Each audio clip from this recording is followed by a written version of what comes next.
I discovered Fanward because of Peter Pan, because I was doing a video essay on the 2003 film, and I was just kind of, researching interviews with Jeremy, and that's how I kind of came across the Fanward channel, and I was like, oh, hang on, Austin St. John, he was the Red Ranger, wasn't he? So it's all like interconnected. Oh, wait, what? It is my favorite podcast. Cody, you're right. This is very nice. Welcome to a favorite episode with some beautiful men. The love of my life has joined. Look at that. My soulmate. Bobby, I'm letting you know he normally says that to me, and so now that it's you, I'm kicked out. Here's the biggest plot twist. Olivia, you're the love of my life. My heart is broken. Take that, motherfucker. He turned heel. She's learning the lingo. She's becoming a mark. Look at that. Dude, I heard that you were coming on today, and I was so fucking excited, and it's so good to see your face. Yes, Dave, I forgot how melodic your voice sounds. Says the guy with the beautiful Irish accent. Yeah, that's what I'm saying, is like your accent beats my melodic every time. This is just what I hear every day. I mean, like, you're something exotic. You're, Ooh, David, you're exotic. Back at you, baby. Exotic. Cody, you're right. We're going to go down so many spirals. Our new favorite episode. I love this. This is great. I've been looking forward to this for a long time. No, dude, I'm so excited. I'm so excited to have you on here. Like, you do know. We talk like every time I can breathe, we talk. So it's kind of fun to see, like, because I hear about you, so I feel like most of our, just so you know, every podcast, whether it makes it in or not, Cody and I are like talking about you, and Bobby comes up. Yep. We're like, people are gonna be like, who's this guy that you're constantly plugging? I'm like, this is not a plug. This is a love. This is a love. Because it's just like, oh, I like this, and he's like, well, Bobby and I like this too. You really are. Anyways, you're a part of our relationship. Yep. That's just how it goes here. Okay, so this is why I was also so excited. So yesterday I posted why or who brought you to Fanward, and it was so cool because it made me think of you. So many fans. One fan was like, "Oh, I first came for Power Rangers, but I'm also a massive Peter Pan fan. Oh, and I'm also a big Time Rush fan." And then someone said, "Then I bought finally for Teen Wolf." It was the funniest sequence, but they're like, "Oh, I kept seeing it. I joined each group because I was like a fan of that." And then so it was like they're like, "But then I was a fan of it all." And so I was telling Cody, it was like when he told me about how you are working on like a Neverland script or screenplay, I was like, okay, this is so cool because I met you because of Power Rangers, but I believe, right? Wasn't it through Power Rangers? Yeah, although if you want a bit of nice kind of trivia to link it together, I want all the trivia. I discovered Fanwood because of Peter Pan, because I was doing a video essay on the 2003 film, and I was just kind of, researching interviews with Jeremy, and that's how I kind of came across the Fanwood channel, and I was like, oh, hang on, Austin St. John, he was the Red Ranger, wasn't he? So it's all like interconnected. Oh, wait, what? Mm-hmm. Okay. Oh, Cody went silent, but his beautiful lips are silent moving. Again. Mm-hmm. Did I go silent again? There you go. Okay, go ahead, Cody. What were you going to say? I thought he came on for Power Rangers. I did, but I discovered it because of Peter Pan. Yeah. Okay. Well, this is what I've been asking people, because I was like, wait, it was the same thing. Like Ashley Sloan, she's like, oh, I hadn't been following the Power Ranger actors for years. She says, but the Power Rangers at your guys' ad came up, and then I was like, oh, this is interesting. She's like, I joined the group, but yet she was a Power Rangers fan when she was a kid, but she had gotten into all these other spaces, and then she was like, she joined to help the Power Rangers team, but yet it was also all the other spaces that fed it. She's like, oh, this is great though. It just kind of all encompasses it. Mm-hmm. So it's so interesting because I was like, wait, it's not, I like hearing the journey because it's not ever what we expect. Because from our minds, we're like, oh, you're a Power Rangers fan. It had to be from this, but it wasn't. Okay, so tell me about the video you were doing for Peter Pan, because I also think that's because we have like all our Peter Pan fans here. Yeah, I mean, I just was, I think I just cracked like 1,000 subscribers. So that was the sort of celebration thing. So I was like, I want to do something fun. So we are going to plug this. 1,000 subscribers on what? Better with Bob, my YouTube channel. Everyone go check it out. Go check it out. We'll have it in the comments. Yeah, and kind of back then I was sort of doing, was trying to like kind of race to 1K. So I was doing like short videos that could be kind of, put out quickly called like 12 minutes of gushing. So I was like, why do I love this? So I picked Peter Pan as like, just talk about why it's such a great adaptation. And I realized like for me, it's like one of the first films I remember like labeling a 10 out of 10. I'm just like, yep, this film is absolutely perfect at everything it's supposed to be and sets out to do. And I love it so much. I feel like I need to ask you, and this is Cody, you're right. We're gonna go down so many spirals because as soon as you start talking, and Cody, you need to jump in because I'm going to like start to like nerd out and want to ask a whole bunch of questions. So I'm gonna ask this one question before. One of my best friends, and you want me to like go off on tangents. Yes, awesome. This could end up talking. We could end up talking about Power Rangers, Spartacus, Underworld, Princess. This is why. So everyone, we're going to have. We're filming an episode after this that we pledged to only technically talk about Spartacus, and so this one is introducing you to Bobby and why he is a fan and like the things that like all brought us together. One, just like wow, okay, this is how we know each other. Didn't know the story, which is also really cool to me to like be able to hear from your perspective. But I have to ask this: how do you rate a 10 out of 10? In your opinion, what is your rating system for you? I mean, it's sort of like a movie that kind of sets out to be a certain something, and kind of like how successfully it pulls it off. Like a lot of people will kind of, make a 10 out of 10, like, like a really serious angsty drama that, because the industry tends to favor, something that yanks at your heartstrings and is just can be really bleak and depressing as like, oh, that's high art. But I mean, I do have plenty of those films that I do love as well. But like, I consider. Did you grow up with The Mummy from 1999 with Brendan Fraser and Rachel Weisz? Sorry. I'm actually so happy to say, one, technically didn't grow up with it, but I did watch all of them, and I do absolutely love The Mummy. So this is probably the first. Yeah. I'm so happy you're saying something that I do know. This is great. Yeah. Yes, 100%. I love them. Yes, love everything about The Mummy. Yeah, I consider that a 10 out of 10 as well. Because like it does. I mean, you know it as well. Like it does everything so perfectly, and it's like, yep, no notes. Yeah, it does everything it's supposed to. It does, like you said, it does everything it sets out to do. And unfortunately, I don't think we realized that until years later. But Brent, and of course, Brendan Fraser, like what more can you say? He was one of those heartthrobs that could have been so much more had the business not taken its toll on him. Because he had a pretty dark story. But yeah, The Mummy just did exactly what it set out to do. It was perfect.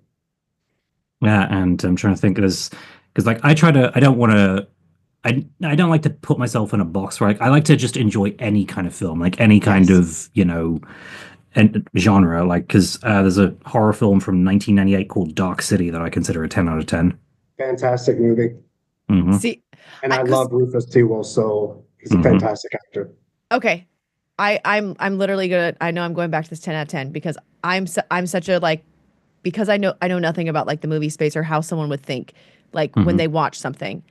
Like give me like an example of a rating for you because like I don't even know them. Like I know I see on like reviews people go, oh, 10 out of 10, and because I don't know the space in that sense of like how someone would rate it, like is there some like your own meter like, oh, the music hit here or this hit here? Like, is there something that when you watch it, or is it more something internally of like, oh, that gave me a 10 out of 10 moment kind of thing?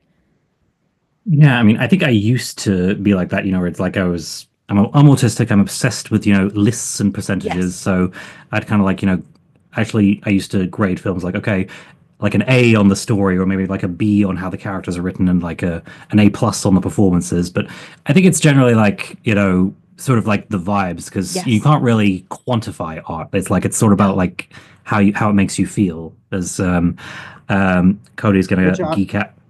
I want to mention really quick that has come up. That exact line that you just said has come up in all three of the the fan guest podcasts that we've done so far. That exact line.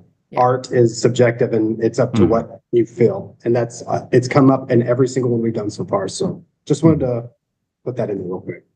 Yeah, well, I'm going to make you geek out because I recently, I mean, I'm sure it is no surprise that I'm a massive Disney fan, I love it. I know. I was like, please grab one of those and bring them into the camera so I can actually see them. I also love that you have the Spartacus back there. Oh, yeah. I was like, okay, well, sorry. I've got mine here, I'm about to call I'm waiting. Yeah. Oh, that's cool. I know. I was like, we have to have. We were the other day. We were like, okay, pull out the stuff. It's like, go ahead. Sorry. Yeah, I mean, ironically, I don't have any merch for it back here, but I just recently Cody's favorite Disney film is Beauty and the Beast, and I was thinking, yeah, that's a 10 out of 10 film Yes. lately. I think in some ways it was like one of those films that it's so beloved. I was like, oh, it's too beloved, you know? It's like, and then, you know, when you kind of get old enough to appreciate things objectively, you're like, yep, this is absolutely perfect. Yeah. Okay, so Disney.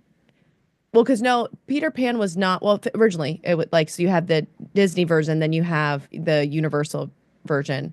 But there's so many. That's why, like, when I go, this is what I love. I think about Peter Pan. I'm not going to try to stay on the Peter Pan part, but it's like, of course, yeah. But I mean, we can, because I do want to know about your screenplay. But I think it's like when I see all the different iterations of Peter Pan, like when I realized over time, like growing up, I watched all of them, but it was like I didn't, because even Neverland, like I just remember watching all the different stories, because I love backstories, and it's just like.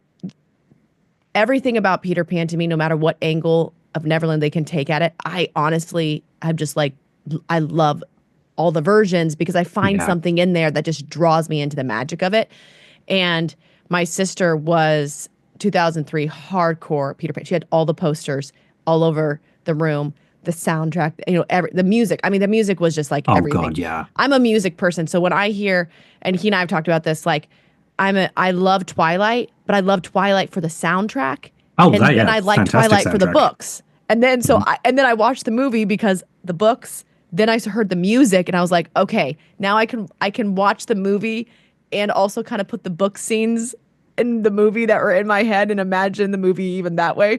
But it's I have that playlist on my computer. I probably listen to it 4 to 5 times a week when I need to. That's like my creative space. I listen to the playlist. Oh yeah, I mean, like I was in high school when the film came out, and so I'm really dating myself now. I had an iPod, and so many of the songs from the film were on. I can't remember the exact name, but you know when Bella is she's flying on the plane to Forks, and yes, it's the Black Ghost's Full Moon. I think that's the name of the song. Oh my God, yes. I know exactly what you're yes. I don't remember that song specifically, but I do remember jamming to that podcast really hard. Or not that podcast. We're on a podcast. I remember jamming to that album really hard when I probably shouldn't have, because, you know, I was just this, like, I was me, and I was jamming to the Twilight soundtrack in the car, and you'd have people like, because I in the place I grew up, let me put it that way. Yeah, listen, People would just look at me like, is that dude listening to Twilight? Like, hell yeah, I am. It's a jam. You had Paramore, you had like freaking, who was it? Muse. Yes, oh my God, I love that song Muse. was a blast. That song was great. And here's the thing: is like they're making fun of you for listening to it. They know it straight away, so they're telling on themselves. Right. They're listening to it at home when they're vacuuming. Oh yeah, everyone like that. I think that's like and that's what's really cool to me. Also, what makes movies like these, because it is, like you said, it's all these different like pieces that come together, and it is crazy to me sometimes. Like Revenant was me all like for Revenant, it was like the cinematography. Like I was like, I mean, that was a very intense like with the whole. I was like, oh my goodness, would I sit here and watch this over and over again? I'm like, I can watch this maybe a couple times, but I'm like, but man, the intensity and the cinematography, and I was like. And like just the performance, I was like, okay, this is. I think it was also the music, if I remember, like just like, I guess I really am actually kind of music driven. Oh yeah, I mean, like music can make the film sometimes, yeah. Yeah. Okay, so I'll start out like with the fan question. For me, it's just like what does being a fan mean to you? Like how is it? Like how is being a fan? And we've talked about this, like Cody and I talk about all the time. Like how has being a fan impacted your life and like made you into who you are, like, because okay, Jesus. I know sorry. How long is a piece of string? Oh my God, I love this. Good. See, this is I'm like, I want a question that's like makes you go, damn, I have so many versions of this. That's okay, you can just go for it. It means something to me in recent years, and it actually coincides with me like joining Fanward and all that sort of thing, because I was kind of stopped being a fan of things for a long time. I mean, like, okay, so as a teenager, like, I mean, I was big fans of a lot of things, and for some reason in my 20s, I just wasn't wasn't a fan of things. I mean, I loved things, and like, I would like have shows that I watched, but like I didn't like, have merch for, or like do the like obsess over the cast too much. But kind of around the time, this is like 2022 when I joined Fanward, it was sort of just like, we don't need to go into details, like Cody's heard the sad details, but I love, you can share, listen, you can share whatever details you're comfortable with. Don't hold back on details with me. Listen, I have 100 journals because I need to write all my details somewhere so I don't annoy all my friends. So please, I'm a detail nerd. So whatever you feel comfortable with.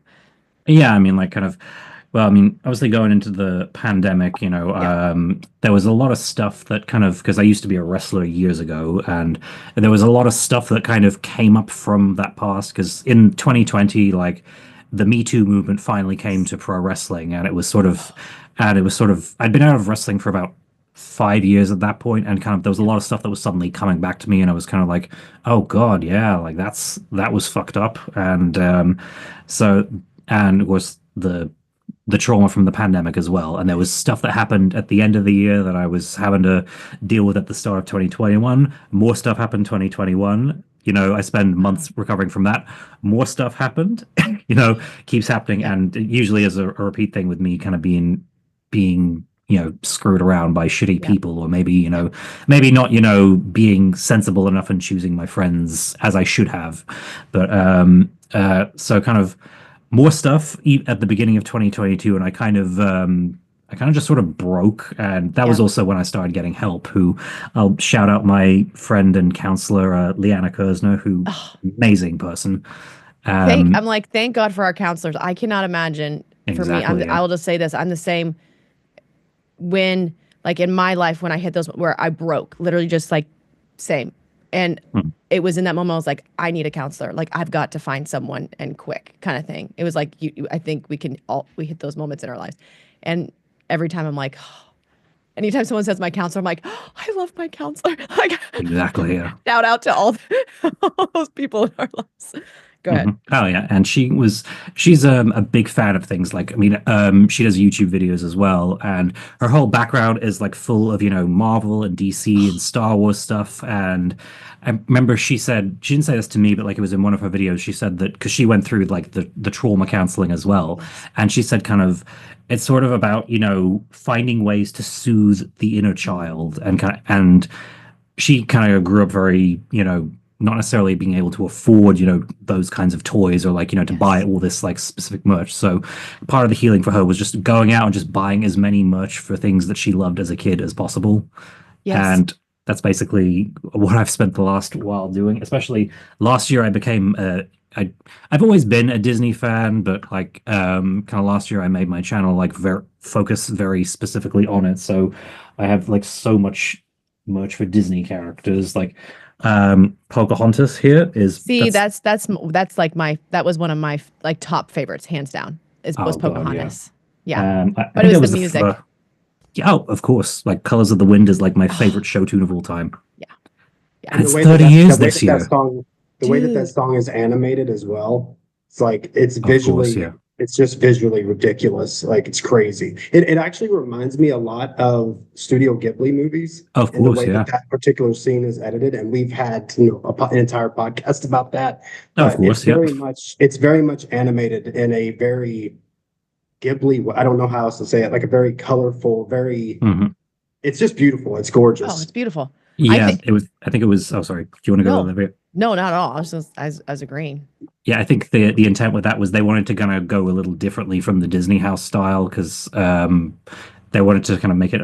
It was intended to be like a really prestigious thing. They were thinking, yeah, we're definitely going to get an Oscar nomination for this. So they wanted to go for like a completely different style than what people had expected of them, like with kind of the way the faces are drawn, and so I think that was very intentional. Yeah. Oh, I didn't know that. That honestly though, that's like out of all like. It hit me so hard, like everything about Pocahontas.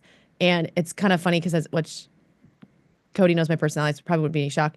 I didn't want to be Pocahontas. I wanted to be the tree. I'm like, Grandmother Willow is the best. The mother tree. I was like, I was obsessed with Grandmother Willow. So much so because we had willow trees we had a pond. I did as well in my back garden. Oh, see, I did as well. What? My grandmother did, and we all lived in the same yard, so we had them over a pond. We all had a grandmother willow. I love it. But that we was have to like do a virtual high five. Yes. Doing it. Going. No, it was the whole like having that willow tree. We had a pond and the willow trees would surround it, and I would make a swing and I would swing into the pond, but then I also would make willow tree crowns. Like that was like what I would do. I'd make the bracelets and I put the dates, like I was everything was about the willow tree. And so when that movie came out, I was like, oh. So when I first started getting into Harry Potter, I made my own wand out of willow wood. Oh. I'm trying to think. There is a character in there whose wand is made from willow, and I can't remember which one.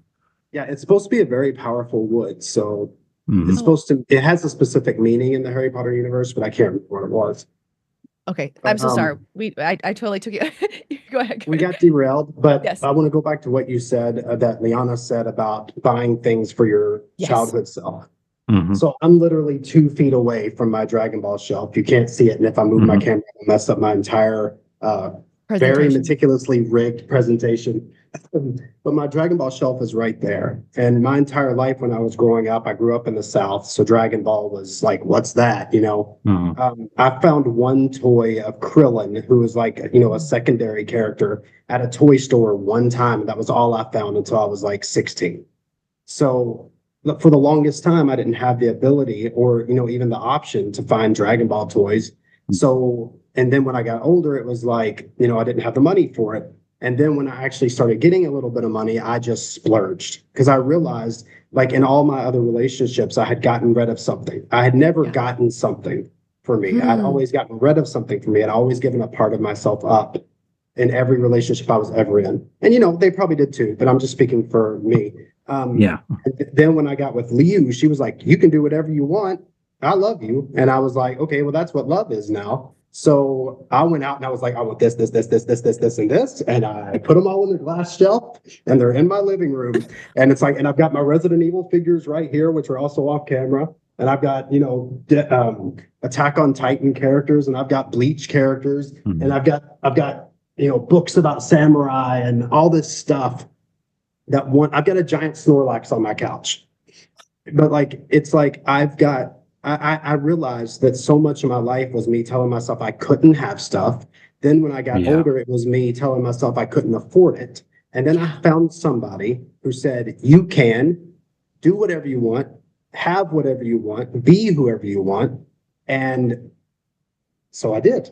And when she says she, you know, splurged on stuff and bought all this stuff for herself to heal that inner child, it literally, every time I buy a new figure, it's like I'm looking at 8-year-old me and going, here's your new Goku. Here's your new Vegeta. Here's your Turles that you've wanted ever since you saw a Tree of Might and nobody knew what you were talking about.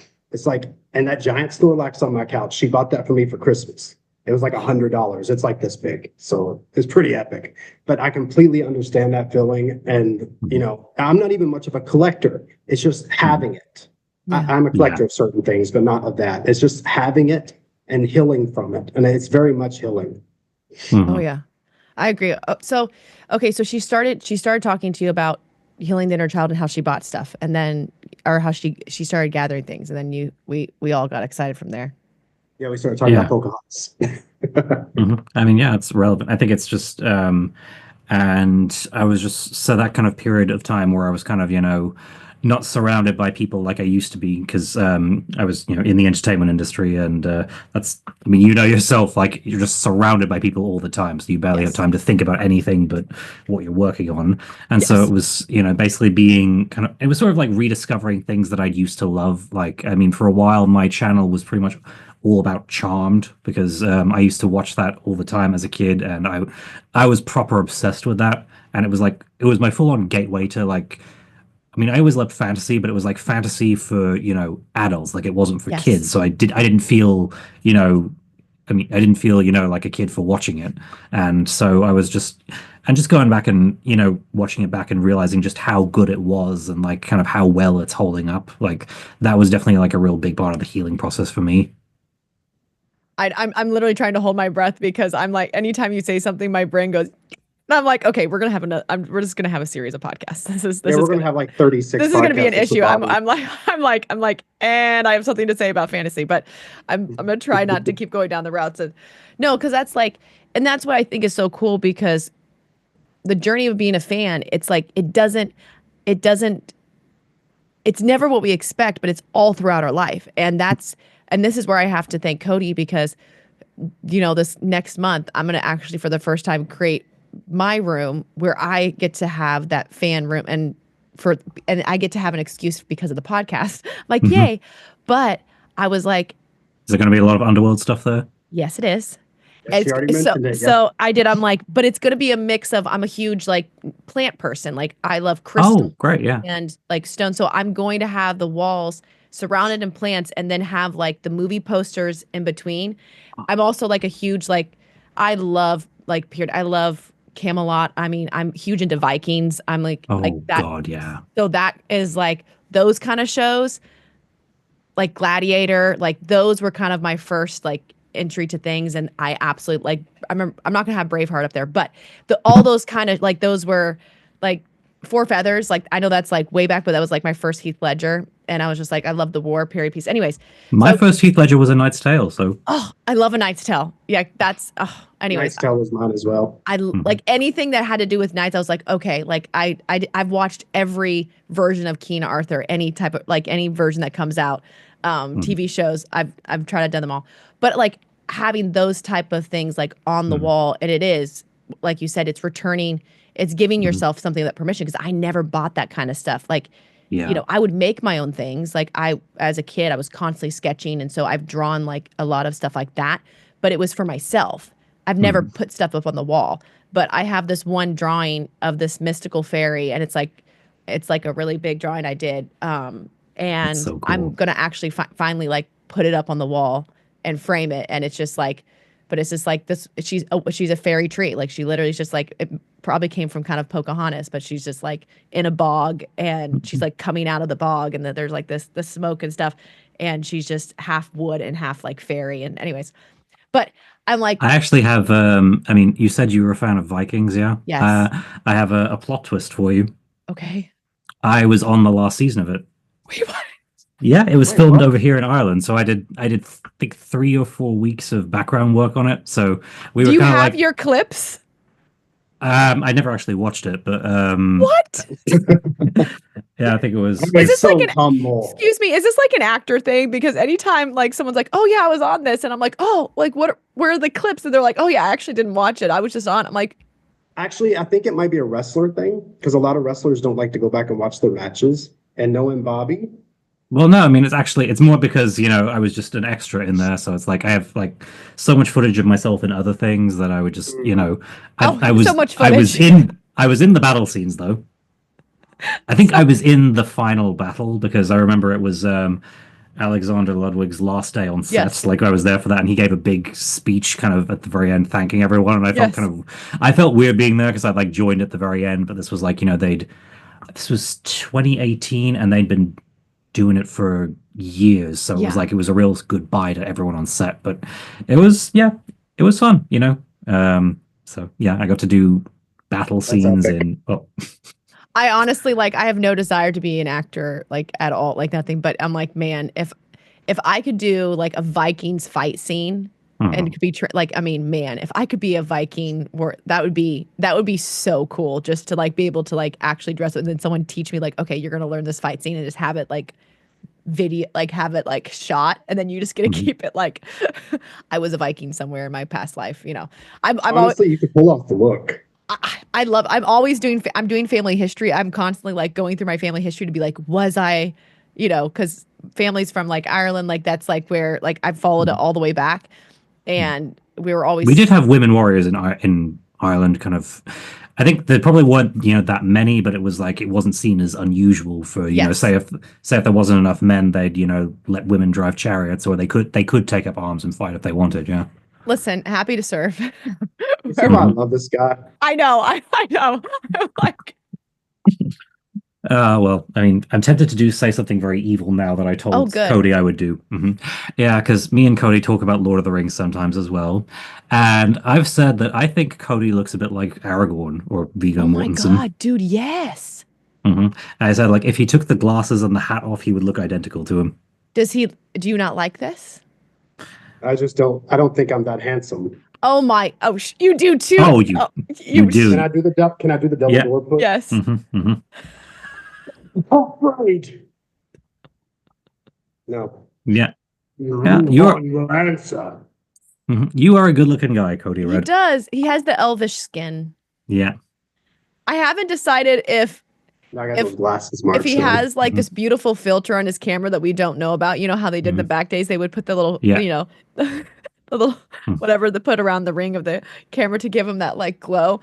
And so, you know, but I've never. I remember seen just one day he just uploaded a selfie of himself, and I don't think we knew each other that well, or I was afraid it would get taken the wrong way. But I was so tempted to comment, "Too bad he's married." I know. What a beautiful man. A new favorite episode. I love this. You can continue. Hello, Please. everyone. Welcome to the Fanward episode. And look, he just looks for an excuse to flex there. In my hoodie. Yeah, exactly. Welcome to a Fanward episode with some beautiful men, and they are. You're beautiful as well, if I'm allowed to say. Thank you. You are beautiful. This is my favorite podcast, Cody. You're right. This is very nice. I am envious of how well you do the hair, because like I don't usually do this often. So listen, I can send you. It is guys gel. It is. Oh, okay. I'm not plugging I use this hairspray that should just be called plaster because I go and my hair goes. But I'm still too lazy to use it. That's why I wear the hat.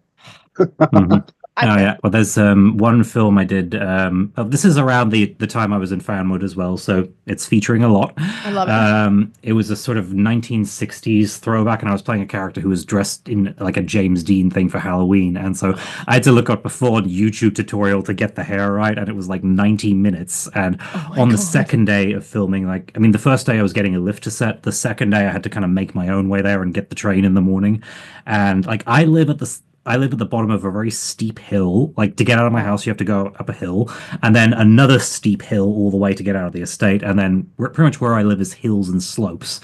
And so I was like bricking it to the shop to get my breakfast so I could still make it to the train in time. And I'm I'm carrying 2 bags and like trying to, minimize the space. So I'm wearing my costume and it's August. So I can feel the sweat pouring down me. I'm just like, oh God, I'm going to have to, as soon as I am on the train, I'm going to have to redo this hair. And, by the time, I get on the train and sit down, I take a selfie for my story and I'm just like, what the fuck? This thing is still in place. This stuff is strong. I think it was just. So I can actually attest to that because there was a time when I was actually like rockabilly, like hardcore rockabilly. Like I would do the pompadour and everything. Like I actually. You gotta show me pictures of that. I know. I have a few. I was actually a pinup photographer at this point. I had my own photography corporation. I thought you were a pinup boy. I was like, well, I did a couple. I have a couple, but you got to send them to me so I can pin them up. Yeah, I need my own. I need for my new room. Yeah. Yeah, I've got the. I just cleared out a bunch of things. Like I need room for I can pin you next to the Gail Kim picture. Ooh, good company.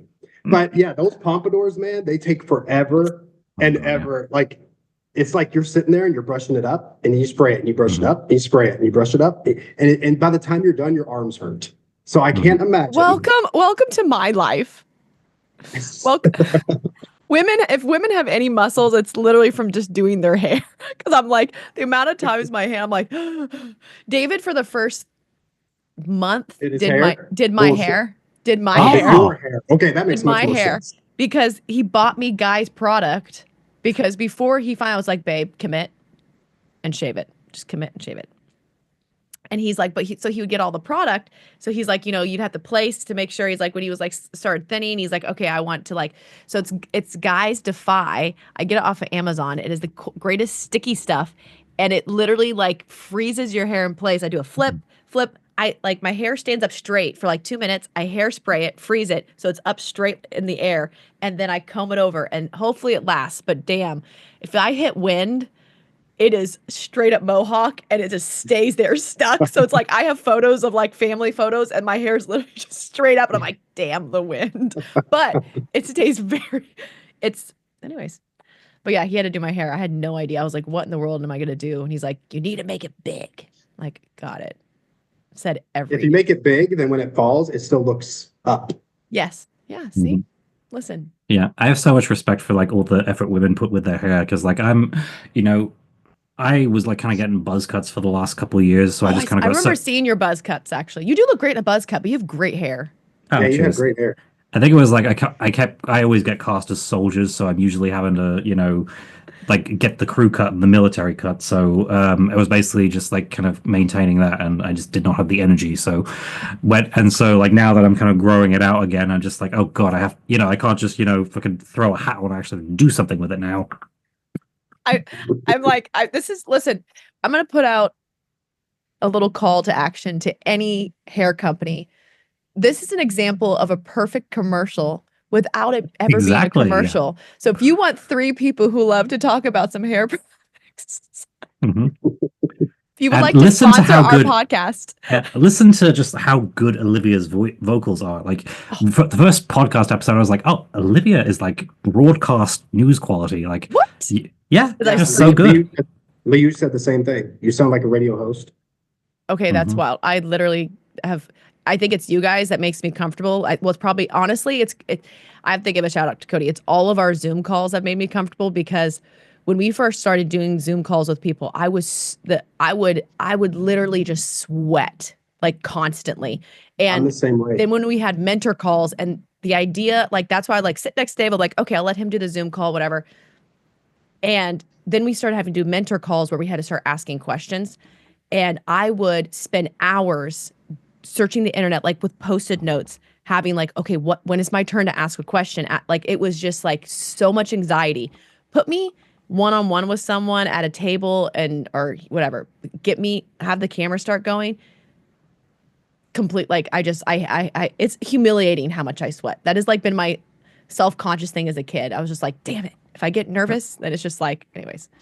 I'm one of that. I think we all. So I appreciate that. So it's been honestly the conversations with Cody. Like, Cody puts me such at ease, because it's just we just always talk, and so it's like, oh, hey, if we're doing it together. That's why we love him. I know. It also helps that I'll talk about literally anything. So it's like, it is shit today. Oh well, was it a good shit? I don't care. We'll just talk about anything. I'm not even going to go down that route. No one's going to understand the shit route. Let's come back around. Before I start talking about shit. We've only got like 20 minutes left before you have to go. So we need to talk about this. I also want him to plug his book, Shallow. 100%. When he gets a chance. But so I have already read a bit of this screenplay, but he's currently working on a screenplay about the Lost Boys. Yes. And I'm a huge dialogue nerd. I love hearing characters talk to each other. It's one of my favorite things in video games. That's storytelling to me, is hearing characters talk. Everything else was like exposition. But your dialogue in this script, I saw every scene. You know how visual of writers you and I are. We always have to pick actors to portray our characters and all this stuff. I was picturing all of it. So I want to hear what sprung you into wanting to write a almost said Lost City, but we're not getting to that yet. That's a spoiler. The Lost Boys. I want the idea of what got you into wanting to write the Lost Boys story. What made you decide to write a Peter Pan story? Yeah. And what is your inspiration for it, and where do you want to take it? Oh my God, yes, I'm so excited. I'm going to be very quiet because I want to make sure that give you complete thought. Oh, cheers. Although it's that connection back when I was doing that video on the Peter Pan movie, and that's what brought me to Fanward, so it's all nice and connected. I kind of, I'm terrible where it's like I will get an idea for a film and be like, this is so cool, sit down and write it, then, be like, oh, yeah, maybe we could make this, and then, get another great idea, sit down and write that, and and my friends they're so sick of me. Like, I'm always sending them this new thing I've written, and we're just like, it's never going to get made. So, but so I was very kind of obsessed with Peter Pan and everything. And one thing that was really interesting about the way J.M. Barrie, because it was a play first and then a book, and he said the play was not for children, it was for adults who remember being children. And I just kind Love of, that. and that always stuck with me. And I was just a big fan of, the Lost Boys slightly in that 2003 film, the one who infamously says, "Brace yourselves, lads." Yeah, and I think I was thinking to myself, oh, I'd love to play that character. So I was like, but obviously I'm not. I assume he was between 10 and 14. So I was like, obviously I'm not that age anymore. So I was like, how would I play Slightly? It's like, okay, so we're doing. So the story is the original Lost Boys who at the end of the film get adopted by the Darlings and kind of assimilate to the human world. My not sure what the word is, but yeah, in this script, because they stayed in Neverland so long, they're actually immortal. So, so they grew up to be adults, but then they stopped aging and they're kind of just still alive in our time. But they were away for so long, they've forgotten who they are. And now Neverland is actually dying. And one of my favorite characters is actually Tiger Lily, and so I wanted to give her an expanded role. So she's, sort of spearheading a resistance that's she wants to try and save the island, and they realize that it's because Neverland is tied to Peter Pan's emotions. It's Yes. when he's sad it rains. It's because he's so lonely without his Lost Boys that it's his heart is kind of gets broken in a sense, so the island is dying, so bringing the Lost Boys back is their way of saving it. And of course he's brought Hook back, of that's a sort of a bit of a plot twist of as to why that happened. But yeah, and so it was just sort of creating that story in my head and just okay, trying to figure out I wanted to, obviously introduce new characters as well to kind of put my own spin on it and also kind of honor the canon in a way that was still consistent. Hopefully I haven't rambled on for too long about that. No, I need you to keep going. I'm so excited because I'm I'm literally holding my breath. I'm obsessed with anything immortal. That's why I love vampires. So the fact that they're adults but immortal and they're the lost memories, that is another. I love that. Yeah. I'm any time when someone forgets something and they have to remember and trying to go back, that's it's also why I was obsessed with Anastasia and did the whole I love that film. Yeah. I went obsessed. I read all the books. I read all the letters between the Romanoffs. Anyways, it just so love this. Yeah, because the first scene is actually it's being done as an audio drama now because that's more doable. So Okay. it's all So Cody, that's why the dialogue is so. It's kind of more, there's more of an emphasis on that. But yeah, my character is introduced, slightly is introduced because the house that, was the house that, Wendy lived in, Wendy's great granddaughter is now a main character, and the house has been sold and she's clearing all the stuff out, and he's just wanders around. He just happens to be in London at the time, just kind of wanders by it, and it feels familiar to him. And he just kind of says to someone, "Oh, I think I used to live here." And, Margaret is the granddaughter's name. She just kind of finds that very strange because she spent all her summers there, so so she's never met him. So she's kind of going through her grandmother's things and she finds a photo of him, same age with her grandmother, with Wendy when she was a young woman. And she's like, "You want to explain this?" And, and she's actually, she has a boyfriend as well. And it turns out he's another one of the Lost Boys and he's just forgotten who he was. So, I'm loving this so much. This is ticking all my boxes. I love this guy's brain. Yeah, cheers. I wanted to sort of introduce the Irish connection as well because we don't really know too much about the Lost Boys and their backstories, but I decided to kind of. A lot of people don't know this about Irish history, but in the 1800s there was a famine that was kind of the result of we were colonized by the British, and kind of in 1845 there was basically a great famine that either it killed half the population and the rest emigrated to America. That's why there's so many Irish immigrants over there. They probably emigrated from the famine. And so I wanted to make the backstory of the Lost Boys is they were the orphans from the famine who were on they called them coffin ships going to America. And so Peter basically rescued them from that. Brilliant. Oh, wow. That is brilliant. So basically you're turning Oh my God. basically you're turning what is a quintessential fantasy, like a lot like Alice in Wonderland, or you know, it's a children's fantasy at heart, literally, you know, because he says it's for adults who remember being children.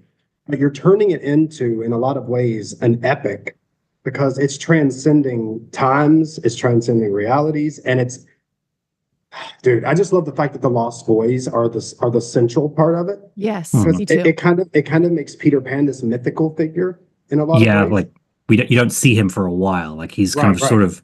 We even kind of. I thought it was even more important to kind of have the characters avoiding saying his name for a while. They'll just say I love it. him or you know who to kind of like really. That's I love that. I love that. I love the fact that we know Peter Pan's there. We know Peter Pan. So having him as this mythical figure gives him so much weight, because we always see him just as the boy, you know, the boy who flies, the boy who blah blah blah, doesn't want to grow up. But filling him as this mythical figure, like, it's just so heavy. It's so much heavier. There's a weight to it, and I love that. I think that's so cool. Well, I also love that you're like, I'm like, once again, like, you're literally hitting all my boxes from when it comes to like a movie, because, and you can Sorry, we don't have any vampires, but that's okay. No, you're doing Immortal. You got me. I'm good. Like, listen, that's my gateway drug. So you're good. Like, I drive David crazy because he knows, he's like, okay, what movies do you want to watch? You know, and I am like peeved by TV shows right now. So unless you get me, you know, into some type of period piece or something like where I can, then I'm good. But anyways, like Shogun was like, that was like the last big TV show that I was like, don't get me started on Shogun. Like, I was man. like, that's the type of shows I like. I'm like, okay, cool. I can. So anyways, stuff now in this era, I'm like, yeah, you know, there's so many reasons that piss me off. But well, Shogun was based on a novel. Which you have the book, which also was a connection. I have the book in 3 different languages because it's one of my favorite books. Yeah. I also have the original 1980s miniseries on Blu-ray, which cost me like almost $200 because it's almost impossible to find. that's dedication. It's the book. That book is the reason I became a writer. Very cool. That's So that's what I'm saying. Like, you're hitting to me, the fact that you're bringing in, I love history brought into fantasy. That is like my favorite and I think that's why I always liked vampires, because they typically would go throughout history and it'd bring historical moments. And as a kid, I loved, like, history was one of my favorite topics. It's why I like traveling. Same. It's not because I want to see another place or check something off my list. I want to go hear the history of it. And then maybe the idea of meeting someone that had been there for all that time and then can tell me the history of a place. I used to like go and find abandoned buildings, and like I would try to see if there was something, hidden boxes or some type of treasure, something that would tell me about the place.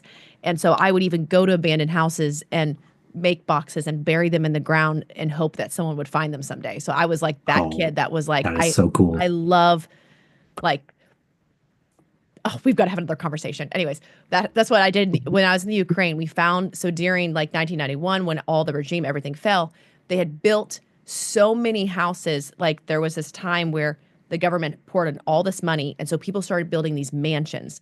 Well, then in 1991, everything fell and all the prices changed, and people could no longer afford to keep building these houses in Ukraine. So when I went to the Ukraine, there were mansions, abandoned mansions everywhere. And so a group of us, there was this mansion on an island, and we got over to this island. That is so cool. And we crawled inside this mansion, and it was like the Pride and Prejudice, like England, like you're thinking like castle, like mansion. We crawled in through a window, and there were still those massive libraries that you imagine in those big historic homes, like those mansion homes. There was this massive library with books still in the walls. Oh my God. Jesus. There was furniture. There was paintings. It was just like, someone goes, suddenly they had money and then lost it all, and they couldn't even afford to take anything with them. And the whole house was abandoned. There was like a whole stables where they had horses, and there was orchards. And I'm like, oh my God. So that's like, so what I think of, like, when someone takes me down that journey of history mixed in with fantasy, mixed in, like, you're literally, I'm like, yes. And that you're doing the characters, the fact that you're making Peter Pan like something almost not nameable, but there, and then giving all of the focus to the Lost Boys. Also, I love, because that's like, you're gonna love what I do with Tinkerbell as well. Okay, keep going. Yeah, cool. Because I introduced like a lot of new fairies. Like they're kind of part of the main characters as well. And Tinkerbell is now, I mean, she does canonically die at the end of the first book, but I ignore that. So now she's sort of like the wise old fairy who is, and she's kind of, she's introduced in a scene where Peter Pan's forgotten who he's forgotten his Lost Boys because like it's in the book that he forgets everyone who leaves, but like he still has the subconscious memories of having his friends with him. And Tinkerbell is basically sort of, in some ways, it's almost like a carer to someone with dementia, where he's like, "Oh, tell me a story," and she just is Wow. telling him his life story. And she knows he doesn't remember it, and I had goosebumps Oh, writing that's that. gonna make me cry. Yeah, and Leanna, the counselor, she's an actress as well. So I was like, you're voicing this," and she loves it. Yeah. So I actually got a question about that part. Mhm. Does that correlate with your book, The Shallow Ocean? Because I know with The Shallow Ocean you have the merman telling the stories of Oh wow. everything that happened over his time. I'm wondering if it's related because it sounds very similar. And I always write similar themes in my writing, so I'm wondering if there's a correlation there that maybe you subconsciously.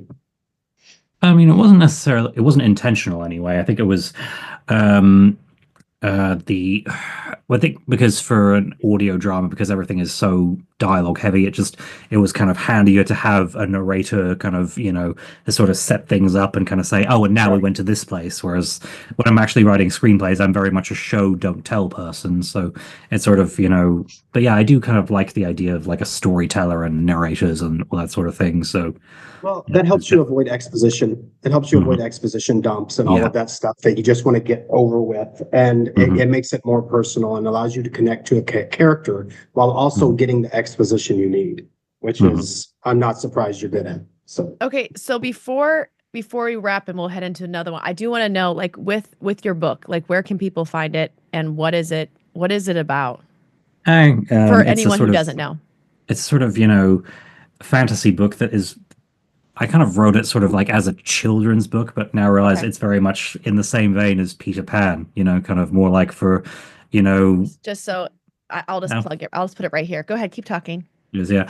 And it's a 1,000-year-old merman who is, he meets this girl who's been shipwrecked on an island, and while they're waiting for, people to find her, he just tells her his life story and kind of, shares like all these moments he had. And it basically was inspired by me hearing about the book The Little Prince and kind of reading about it. I was like, I want to write something like that. And it was a real kind of reflection of where my soul was at the time. So I wrote it very quickly, and there was a lot of, setbacks with as Cody will tell you, like writing it is fine. Okay. Getting the formatting, the cover, like getting all that stuff done is, that's what takes forever. So I wrote it in a couple months back in 2023, and it wasn't published until November last year. And you can find it on Amazon. So, All right, good. We'll put it. and we will link that in the description I for know. all I of was you like, people to go buy 10 copies. yes. mhm, And mhm. and if people send you copies, do you sign them? Yeah. I mean, my parents bought like a load of copies and to send to, family members. So they were just saying like, okay, autograph this thing. And I don't want to just like sign my name. I just want to, I want to make sure it's personal to the person. Right. Oh, Because I love that. one of my mother's coworkers, like, I think her daughter was, the right age for it. And she showed me a clip of like her audition. So I kind of like made a reference to, Oh, that's the cool. and like the girls' audition was good. I was like, you're going to be at the Oscars one day. Oh, I love that. No, Mhm. so that is another another like favorite thing of mine is finding autographs. So I would go to old antique stores and I'd go to old places and bookstores and I'd try to find anything that had letters in them Oh. and anything that there Yes. might have been messages. It's almost a 200-year-old, I think it's like a 150-year-old book. And it's written about knights. It's one of the, okay, I forget the term now, and I'll show you guys the book sometime. But it's the person that keeps records of the royals and tells their stories. And so it was his journal of like what was going on in the castle, all the thing. Like he's like Oh the my writer. God. That's And Describe, yeah. dope. and it's like the book was written, yeah, it's almost 150 years old, but there was like notes all throughout this book. And you can see it's like the old dip and ink pen. So someone made notes in this book. So it's like it's my favorite book, but it's all about knights. Like it's about like this, like what it means to be a knight. It's a whole thing of like how to keep that energy and what it means to be a true knight. And it's amazing. I'll bring the book out sometime, but I'm obsessed with collecting. I love finding hidden messages. So when I find books that someone writes, you know, a certain message to someone, to me, I'm like, oh my goodness, I found something. So I love personalized. So that you did that, I'm like, dude, that's like someone's gonna find that and be like, oh, who is this person? You know. So. Bobby, Olivia is very much after our own heart. Like she definitely didn't have the childhood that allowed her to experience all of the fantasy and sci-fi and, you know, all romance, you know, all of that stuff that we love. But she's definitely the heart of it. She just no, you're literally hitting all my boxes. I'm like, oh my God, so many conversations.